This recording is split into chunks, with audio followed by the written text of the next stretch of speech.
Welcome to the Rim Break Rodeo. We hope this video helps. You begin by confirming your iPhone is updated and backed up. This prevents data loss if you change network profiles.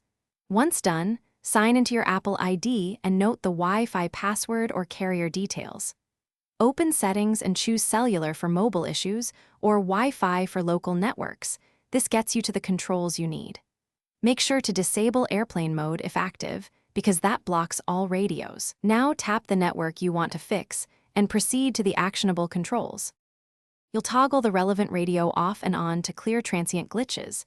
Turn Wi-Fi or cellular off, count to 10, then enable it again.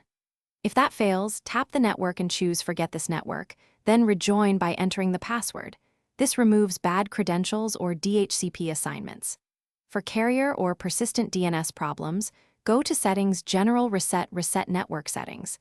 This clears saved networks, VPN, and APN settings, so do it only when necessary, because you will. To finish, verify APN and DNS entries. Incorrect values cause no data or slow browsing. Edit APN under cellular data options if your carrier requires it. If you still have problems, install Carrier Settings Update when prompted or contact the carrier for APN and provisioning checks. Restart your iPhone to apply changes. If nothing works, try removing VPN or profile configurations because they can route traffic incorrectly. Troubleshooting tip: when stuck, take a screenshot of settings before changing them so you can restore values.